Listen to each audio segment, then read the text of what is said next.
Cool. Thanks for coming. I do talk also fast, so yeah, stop me if I'm going way too speedy. I'm basically here to give you guys an oversight akin to the last chat with regards to my journey from intern to entrepreneur. So basically how I got involved in startup and entrepreneurship, and then how I got to where I am today. A really brief history. That's me, age 3. I'm named after this guy. His name is Ry Cooder. My name isn't short for anything. He was just my dad's favourite artist at the time I was born. I'm from the northeast of Scotland, so way north of the border. I went to the University of St Andrews, also in Scotland. I graduated 4 years ago, so slightly older than the former two chaps. But yeah, essentially I was in your position not so many moons ago. And as I say, I graduated with a degree in management in 2010 from the University of St Andrews.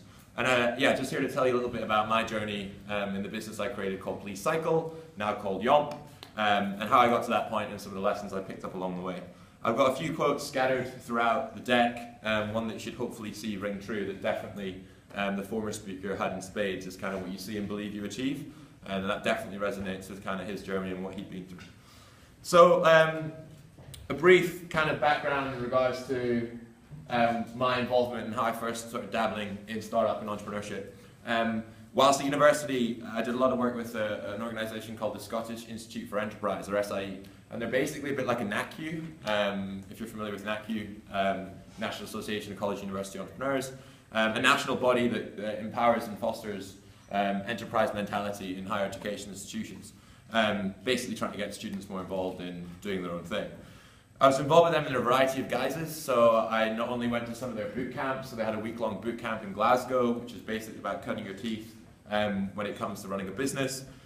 We went along to there, we formed teams, we got lectures, workshops, etc. And then we basically had a few weeks to kind of put together a business plan and a deck and pitch it to kind of like would-be investors. It wasn't proper Dragon's Den, it was very kind of nascent, layman iteration, but it was still insightful in regards to what you need to do to sort of tick those boxes and have those types of conversations. So that was my first team back during the involvement with SIE.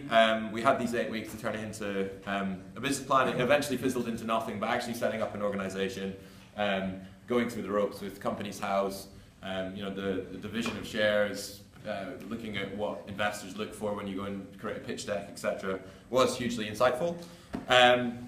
Also entered a few of their competitions just as an individual. I'm sure you've got some of them in the university itself or beyond.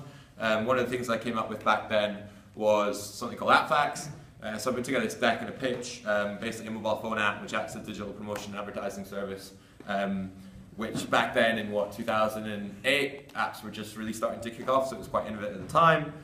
Won a company check, but didn't actually go on and do anything with it, and that's probably one of my biggest regrets, because what the idea behind, the nascent idea behind AppFacts eventually became could be argued to be something like Voucher Cloud, or O2 Moments, which are obviously huge sort of behemoth organisations. I was also their student rep, so I put together events such as the one this evening for students in St Andrews. One of the really cool things I liked that SIE always talked about was it's not just about the kind of quintessential Alan Sugar apprentice business.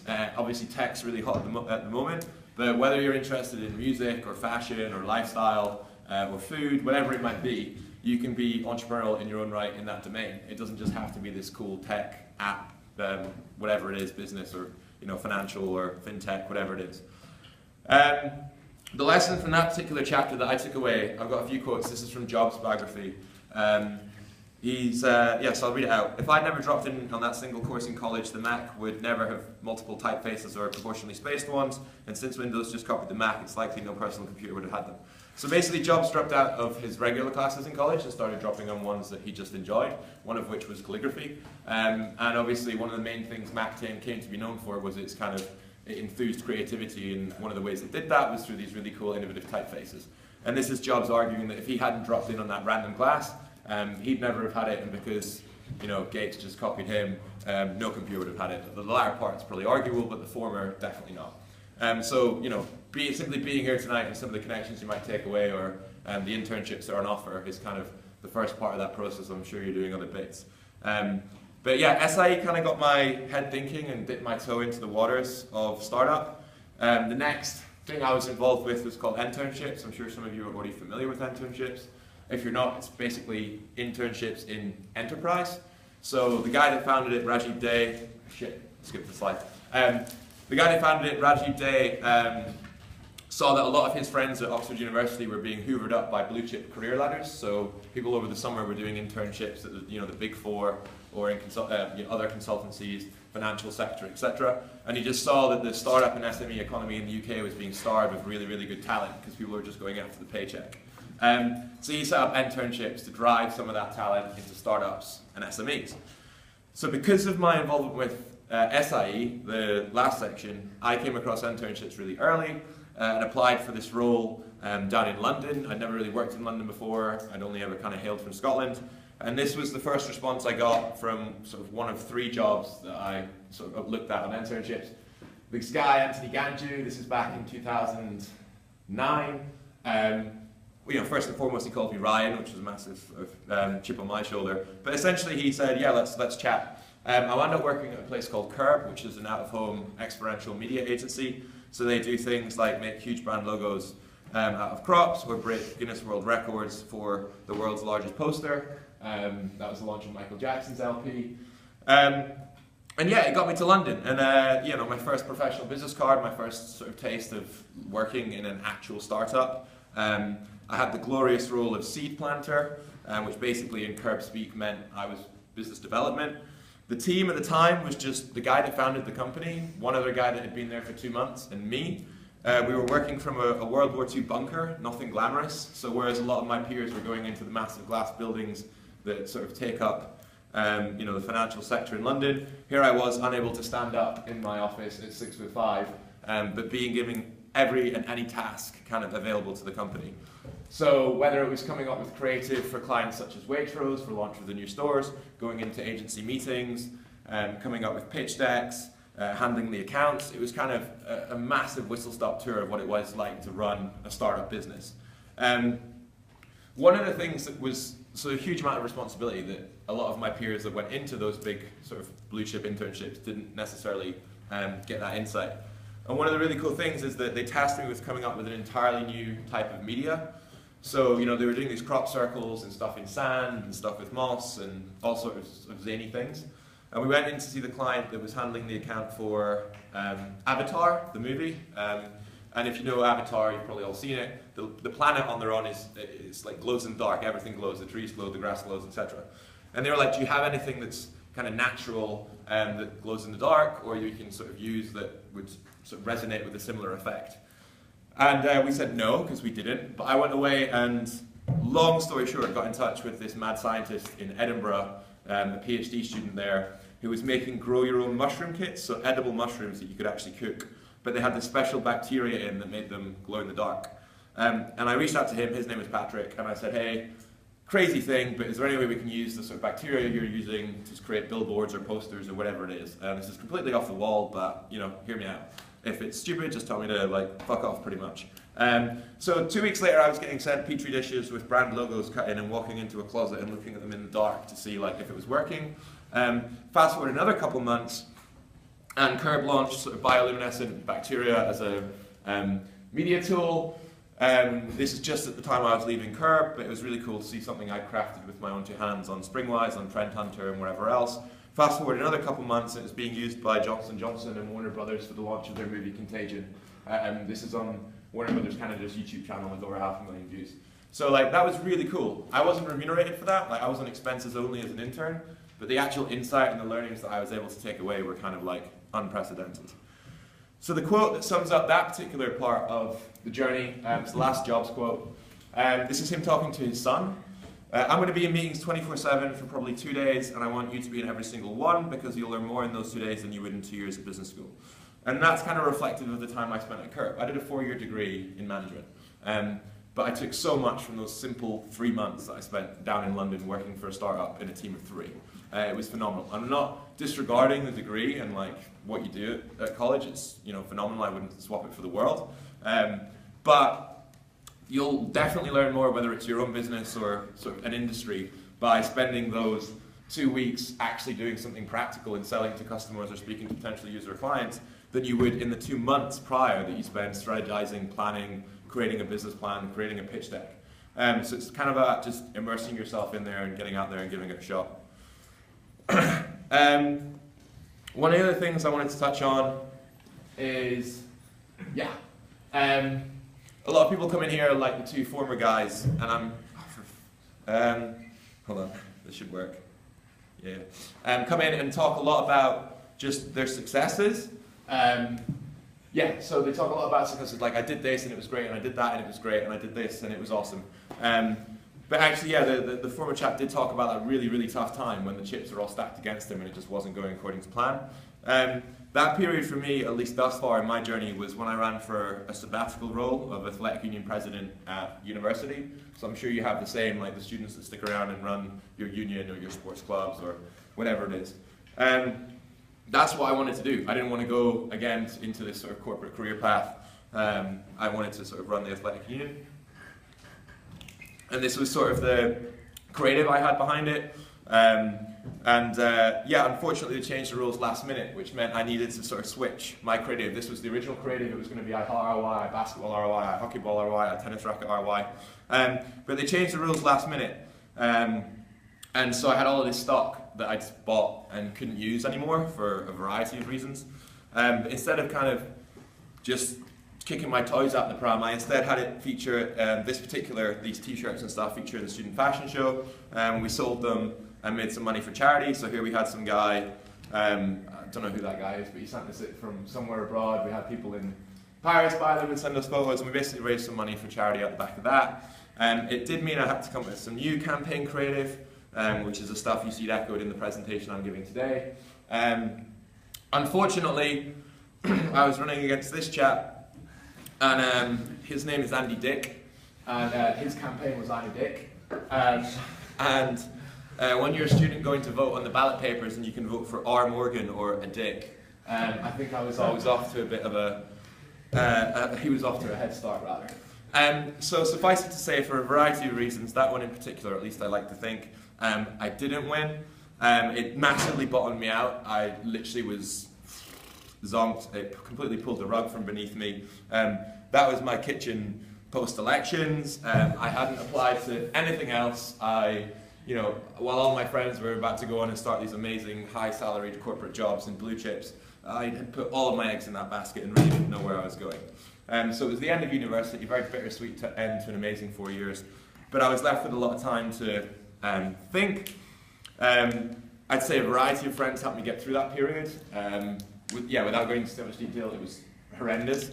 And so I had a lot of time to think. And eventually, someone nudged me to apply for a particular role back down in London to at least get my foot back in the door.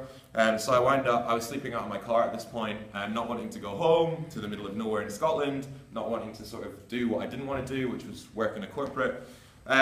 So I pulled a t-shirt out the back of my car, walked into the computer science building, recorded a video application for a company called TBWA. It's an ad agency. I worked at TBWA for 3 months on their Nissan account on a grad scheme. It got me back to London. It wasn't what I wanted to do a long time, but it got me back to kind of a hub of activity. I was there. Then I guess the summation of that thing is the really cliched sort of quote of it's not whether you get knocked down and get back up. Honestly, at the time, I didn't know if I was getting back up. It was a really sketchy fucking period. But with the right people around you, you can kind of nudge yourself kind of hopefully back onto a positive trajectory. Which brings me to kind of what I'm doing today. So it's going to go? Yeah. Cool. Please don't that quote. Sweet. So this is kind of, I think, a huge encapsulation of the entrepreneurial mindset. It's definitely my favorite quote. It's one of the reasons why I didn't want to stay at TBWA. It's one of the things I never applied for a corporate job. Only in growth, reform, and change, paradoxically enough, is true security to be found. So for me, to give you an idea as to the rhetoric why I never wanted to do any of that other stuff, and maybe why you're thinking the same thing, as I say, a lot of my buddies were going and doing these like awesome corporate jobs, but for me it was a set career, set salary, set appraisal, set promotions, set the role in the job title you should have in 5 years if you do everything according to plan. That's cool. Some people really get off on that. It scares the crap out of me, just having that very regimented kind of horizon. This for me is far more in line with my own mindset, which is that I might not know what the next 6 or 12 or 18 or 24 months is going to bring, but the fact that I have it in my hands to craft and shape that, whether for better or for worse, is a hugely empowering thing, and I find much more security in that kind of mindset than this very regimented, set in stone trajectory. And I'm not saying one's better than the other. I've got peers that do the whole corporate thing, whether the Goldman Sachs, the PwCs, the Bains, and they all have an amazing time, and that's cool for them, but it's definitely not what I could have done. And the other thing I really love about this quote is it kind of sort of crystallizes the methodology of a startup. So the last question about the last business, like, do you have a sustainable business model? Not if he just keeps doing what he's doing. Like, only in growth, reform, and change, paradoxically enough, will his business be able to continue via pivoting and iterating and adapting to the market. So what we set up, the story. I came back to London. I was at TBWA. I didn't want to do it a long time. But I met my ex-boss. So that guy, Anthony, who still runs Curb, the company I interned at, I met him for coffee. And he was like, look, you made us a shit ton of money through that glow-in-the-dark bacteria crap. I never really paid you because you're an intern. I'd never hire you because you're far too rambunctious. But how about I give you some startup capital and we go into business together? So Ant became my co-founder in what was Please Cycle. So he still ran Curb full-time, but he acted as kind of a mentor and investor in Please Cycle. What we do, I'm not going to dwell too much on this, is that we provide software and apps to large companies to get more of their workforce partaking in physical activity. So running, walking, cycling, going to the gym, rowing, whatever it is. We basically give them this platform where they can log their activity, track their stats, compete against colleagues, win prizes, give donations to charity, compete against other offices in the network, whatever it might be. Yeah, so they log their trips and all of that jazz, and there's leaderboards and everything else. A bit like a B2B Strava or Endomondo or Nike Plus. The reason that a corporate would do that is because it's good for employee engagement, it's good for productivity, a healthier workforce is more productive, they're also sick less, and it's great for external reputation and sort of CSR objectives. So yeah, we build these branded sites and sell them for tens of thousands of pounds to big corporates to engage their workforce around health. We started it just as the Barclays bikes came out. We started as just a cycling-only product. We thought cycling was great for London and for corporates, but why wasn't more being done about it? For employers, it was lack of time or financial resource. They didn't know about it. For employees, they didn't feel they were getting the pat on the back they deserved for jumping on a bike instead of a black cab. So how do we kind of provide a means of demonstrating that? So yeah, we started as a cycling-only thing. Over time, we've branched out into the more other forms of transport, again, as a result of response to the market.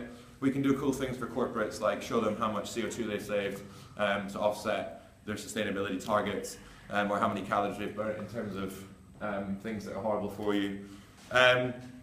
Company now works with quite a few large corporates. We've had a myriad of press and a handful of awards, which is hopefully testament to the work we're doing. Having started as just Ant and I a few years ago, we've now got our own office. There's 7 of us in London and 2 in Dundee in Scotland, so there's 9 of us total.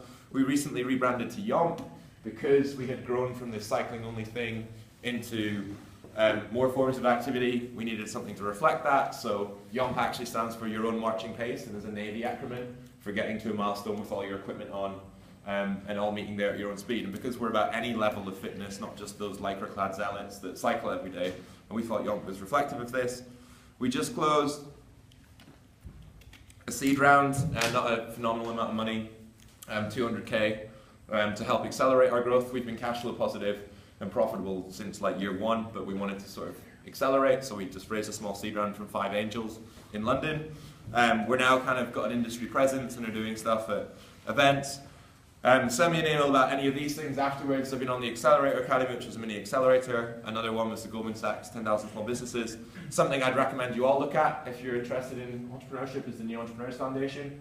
It's a year-long program, paid, where you work in a startup or growing SME or in an entrepreneurial team in a corporate for a year, based predominantly in London. It's quite a tough application process, but you wind up doing some really cool stuff and you get a coach and a mentor and whatever else.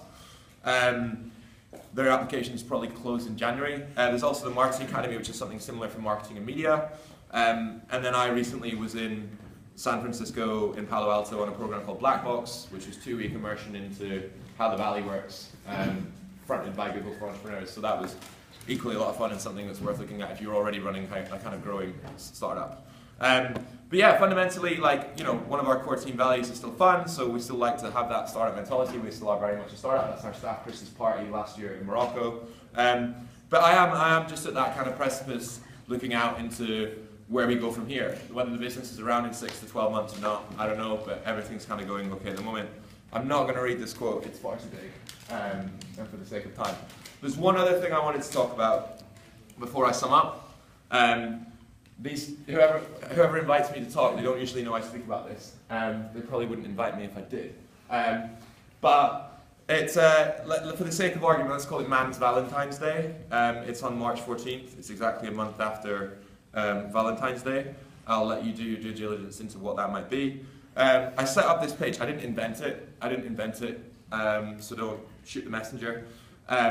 But I did drunkenly make a fan page for it at Facebook one night at uni. 6 years ago now. All of a sudden this Facebook page had 17,000 likes. It's not often you log into Facebook and have 13,000 friend requests. And so it had 17,000 fans, and I was just like, hey, I had this friend who studied computer science, and I said, Steve, this is random, and even at the time slightly vulgar, but I made a fan page for ... How about we make a website and see what happens? It was just this amazing chance to test building a website, selling advertising revenue. You know, if we've got fans, that's traffic to a website. If you've got traffic to a website, that's advertising revenue.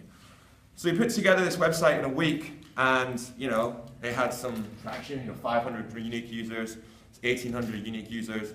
The site goes down because I haven't bought enough bandwidth, so I have to call the hosting provider and explain to them what it is I'm doing and why they should give me more bandwidth. That was an embarrassing conversation. You get porn stars tweeting about it. You get Christina Aguilera tweeting about it. You get Zach Braff from Scrubs tweeting about it. And yeah, so all of a sudden, you know, year one on March 14th, the actual day, we had 54,000 uniques. A year later, was that 654,000 uniques in one day? Over the month of March, over 1 million, with a crazy bounce rate and sort of phenomenal amount of page views, etc. So what do we do with all this traffic? We sold shit like this from Cafe Press. There's just the logos of t-shirts, hoodies, thongs, clocks, wallpaper, whatever the hell. And we made a bit of cash like that. And then we also had people randomly emailing us, then wiring us cash to put up their banner ads and stuff. And the site as it stands on Facebook currently has 98,000 fans. It will balloon again to about 125, 150,000, I think, March 14th, 2015. We are still learning what to do with this kind of traction, but one of the things I did do, that lucky LinkedIn, this is the founder of YouPorn. I sent him an email on LinkedIn, and then he was like, this is ridiculous, let's meet. So I met JT, the guy who founded YouPorn. His son is actually now my flatmate. And yeah, so like this very serendipitous conversation wound up with him producing for free kind of a photo shoot, and I won't go into the further images. But then he also did a really soft core video, but you can see like we put this video on the Facebook page and it had 3 million views in like 2 weeks. I now own the trademark for this particular day in the UK, and you know, JT's backing it financially to sort of make it bigger and better. So next year we're looking at doing something, you know, mobile. We're looking at launching a female equivalent on April 14th, and tying it much more into charity, a bit like a Movember kind of thing. The reason I tell that particular story is because this guy, Richard Wiseman, did a study on luck, and it's funny how much luck has come up in the former talks tonight. He basically took 2 groups of people, one group who were self-selected as lucky, and one group who were self-selected as unlucky. So I'm either a lucky person, mentally, or I have the shittest luck in the world. And he gave them both the exact same magazine, like the exact same magazine. And he said, count how many pictures are in this magazine, and tell me, and I'm going to time you how long it takes. It took on average the unlucky group, I think around 2 minutes to count how many pictures in their magazine and say 56 or 58, whatever it was. It took on average the lucky group something like 9 seconds. And that's not because the lucky group were just, I'm fucking lucky, it's 56. It's because on page 3 of the magazine, it said, there are 56 images in this magazine, stop counting and tell me the answer. And like the rhetoric that Richard Wiseman puts behind that is that unlucky people miss chance opportunities because they're too focused on finding their perfect partner, and so miss opportunities to make good friends. They look through the newspaper, determined to find a certain job advertising, and as a result miss other types of jobs. Lucky people are more relaxed and open and therefore see what is there rather than just what they are looking for. And like, I'm sure some of that comes through in some of the stuff I've talked about and some of the stuff the two former guys come about. It's about not being blinkered and just so set on your objective. And so especially the last guy who was talking about all of the things that just in his ethereal mind that he gets interested in and flits between and just doesn't really know at the time that there's that luck element to it. Just that when he was saying at 3 AM I was on that page doing this. And like, it's exactly because of that out of the woodwork comes these chance opportunities. It's because you're not so intent on, I'm going to do exactly this, that you are able to have that peripheral perspective on like what could turn into a good thing. Okay, so in sum, just a really quick summation. I felt really good. I felt like awesome in my journey thus far. I've also felt really, really shitty at a variety of points. I felt kind of, indestructible and like I could do anything. But then I've also felt extremely, extremely washed out. Some minor tips, go to random events like this evening. Serendipitously, that was my LinkedIn picture for a while, not that anyone knew. Be true to yourself and who you are. This isn't just a naked kid. This is me, age 3. It's a prank played by my dad because the book on the bed next to me is titled On Becoming a Leader. And like, it's back to that quote I used at the start, which is what you see and believe you achieve. That period I had at university where I was down in the dumps and felt like the entire, I had nothing to go for, and just not want to move, was an extremely thorough test of that. But, at the end of the day, some people still managed to convince me and thus convince myself that I was capable of doing something above and beyond that. It is about the hard work, or the smart work, whatever you want to look at. I think a way of summating that particular dialogue is that, input does not necessarily equal output. A specific type of input equals a specific type of output. So you can put in 100 hours and get the same output that a smart input gets in 1 hour. So I think that's maybe a way of summating that. Just to iterate again, it's not about doing, it happens to be everyone tonight is doing kind of techie online things, but it can just be about fashion, music, furniture, whatever the heck is your particular interest. If you have that passion, then kind of go for it. Take risks. This is a bad risk. That is, I do have that tattoo on my bum, unfortunately. But certain risks do pay out. So whether that's just making that punt to contact that guy on. So when I reached out to JT about the March 14th thing, he could have easily tried to emulate it, rip it off, and use his billions of audience to stamp it down. He didn't. He actually supported me and kind of went behind it. So that's a risk that panned out. Some books that I like, you'll all have come across Ed Grease and his Lean Startup, Build, Measure, Learn. The iteration and pivoting for getting a startup off the ground super cheap. Once you do have a sort of product market fit and you're trying to expand, I really like Moore's Crossing the Chasm. If you come into raising money, I really like this book, Mastering the VC Game. It gives you a really good lexicon to at least even have nascent, early stage and angel conversations, let alone with VCs. And then this is a really cool book just about how shit running a business can be. Horowitz, amazing, amazing guy. The hard thing about hard things. And he just basically says there's no formula, but here's a bunch of shit that happened in my time running businesses and cashing out and now running his own VC firm. And here's how I dealt with them. Maybe you can take away some advice from that. Surround yourself by the right people. Have a lot of fun because ultimately, again, as it was touched on in the last chat, time is ticking. You're in an amazing place right now. You're at university. You've got irreducible resources around you and people around you that all have their own unique individual skill sets, and a lot of it's free. Now is an amazing time to just give that March 14th equivalent a go. It was a huge learning perspective for me, from looking at pay-per-click on Google to setting up a website to monetizing traffic. That's all stuff that I actually took and used in my real business. And it was just from that shot in the dark. If that website hadn't turned into anything, what had I literally lost? 15 pounds of hosting a year and 9 pounds of buying a domain. It was negligible. But the potential upside is just phenomenal. And you're in an amazing place right now, as I say, surrounded by some amazing resources of people to give that shot. The last quote, I promise. This is Branson.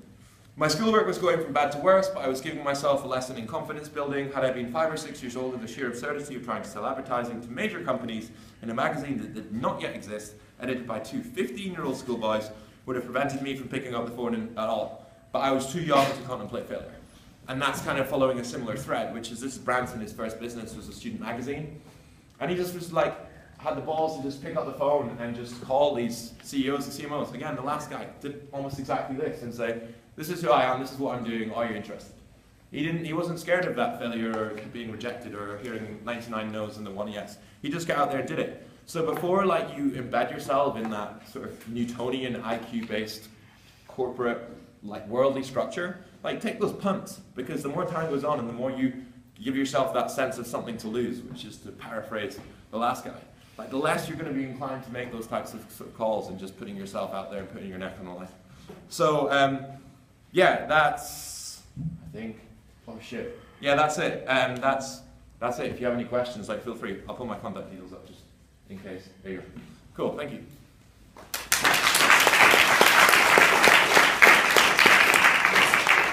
Does anyone have any questions they would like to present to Ryan? No. Cool. It always starts like this. It's going to end like this. I didn't date David's ex-girlfriend. I know there's like a theme there, but if you're wondering, I didn't, so not to make a hat trick. Will you be around for a little bit? I can hang a little bit. I'm not going to the football either, Okay, so okay, cool. yeah. Well, Ryan's going to be around if you want to speak to him privately, if you want to present your question in front of everybody else. But thank you all for coming, and as I said, make sure you look out for the startup fair and other things